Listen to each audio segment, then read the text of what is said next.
גבולותיה. במקומה בנו את קוניטרה החדשה. Seeing is believing, and for more than 30 pastors from Georgia, they wanted a close-up look at dangers facing the Holy Land today.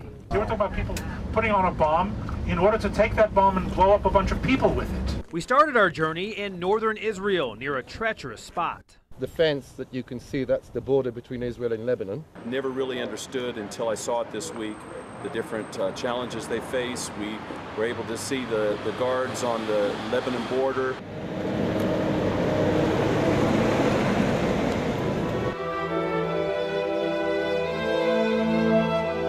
Jason, how you doing? Nice to meet you.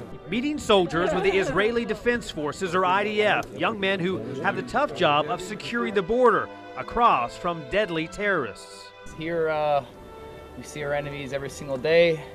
There it's an ocean away. We even found one guy from Syracuse, New York, who was a 4-year Marine and came over here. From Syracuse, we live in Haifa.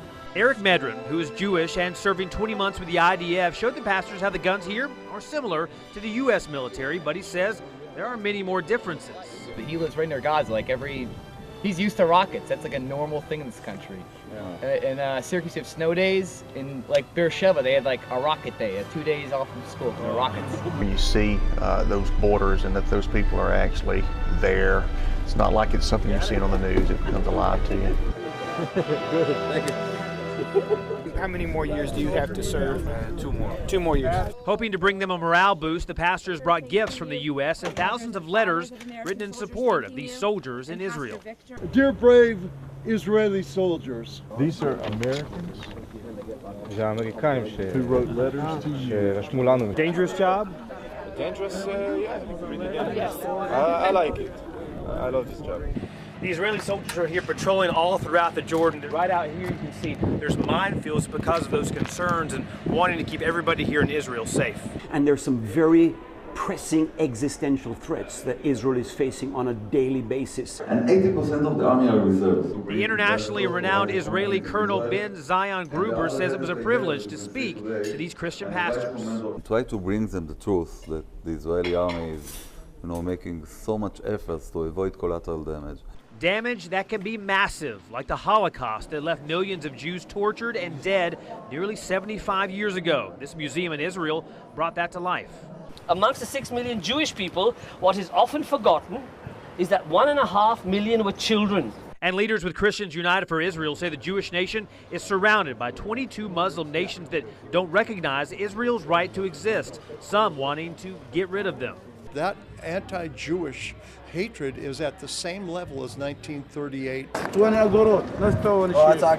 And we ran into this man, a former Israeli prisoner whose wife is a Palestinian. We are very far from the peace. He's an Israeli, Arab, Muslim. Do you have any hope? Of course, the hope always exists. If it continues like this, without hoping, then there will be an explosion, and everybody will pay the price. If Israel is not in control of this land, that you're no longer going to have access to these intrinsically Christian holy sites. Sites like this, overlooking the Israeli valley where, as it's written in the Bible, millions of people will die in Armageddon, or the fight that ends the world. The Valley of Armageddon, or the Valley of Megiddo. That's where the Bible predicts in the Revelation the final battle will be fought.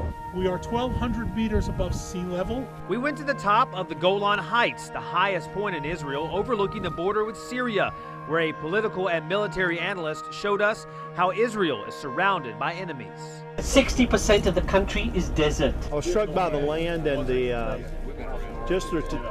strategic nature of where we're at. An Israeli journalist also gave us a new perspective.